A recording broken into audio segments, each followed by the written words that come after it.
جن پر ہم نے درود پڑھا انہوں نے مجھے دیا. سبحان اللہ سبحان اللہ. یہی عقیدہ تو ہماری سنیت ہے. ہم نے عبادت کی, ہم نے سربر سجود ہو کر رب کے بارگاہ میں سر کو رکھ دیا, مگر خدا کو ہم نے نہیں دیکھا. خدا کو ہم نے نہیں دیکھا, مگر ہم نے جانا کہ خدا ہے. خدا ہے جس کے آگے ہم سجدہ کرتے ہیں. خدا ہے, میرا رب ہے. اسی رب کے ربوبیت کا دلیل پوری دنیا ہے, مگر خدا کو ہم نے دیکھا نہیں. مگر خدا کا پتہ میرے سرکار مصطفیٰ نے دیا. میرے سرکار مصطفیٰ نے فرما دیا تو میں نے مانا کہ خدا ہے. خدا کی ذات ہے. خدا کی ذات واحد ذات ہے جس کا پتہ ہمیں سرکار مصطفیٰ نے دیا. پڑھو تو دے پاک اللہم صلی علی سیدنا مولانا محمد بعد الجود والکرم والہ وصحبہ بارک وسلم. صلاۃ و سلام علیکہ یا رسول اللہ, صلاۃ و سلام علیکہ یا حبیب اللہ. عزیز گرامی, یا فاتحہ ہو یا میلاد النبی یا جلسہ, یہ غریب نواز معین الدین چشتی اجمیری کے نسبت سے موسوم کی گئی ہے نا. وہ غریب نواز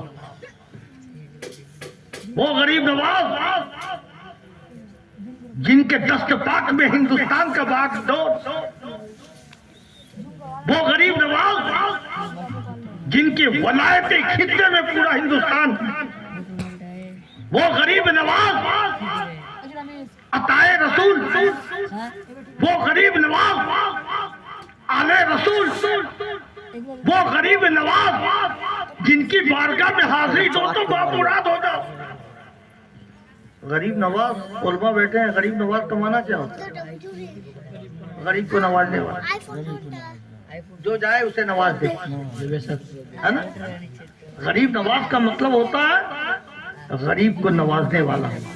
مگر تاریخ گواہ ہے مولانا کہ وہ غریب نواز کا بارگاہ وہاں شمس الدین التمش کی چوکھٹ کو چوم رہا ہے. وہ غریب نواز جس کے سر پہ شاہجہاں بھی بوسہ لے رہا ہے, وہ غریب نواز جس کے بارگاہ میں جہانگیر کی بھی حاضری ہو رہی ہے, وہ غریب نواز جس کے بارگاہ میں شہنشاہ اکبر بھی چوکھٹ چوم رہا ہے. اے بادشاہ, وہ تو غریب نواز ہے, وہ تو غریب کو نوازنے والے ہیں, مگر تو بادشاہ ہے, مگر تو چوکھٹ کو کیوں چوم رہا ہے؟ تجھے کیوں مل رہا ہے؟ وہ کسی کو دیتے نہیں غریب کے علاوہ. وہ غریب نواز ہے تو بادشاہ کی روحانیت پکار کر کہنے لگی وہ غریب نواز ہے, غریب کو نوازتے ہیں, مگر ایسے غریب نواز ہے کہ راجہ گیا تو مہاراجا بنا دیا, بادشاہ گیا تو شہنشاہ.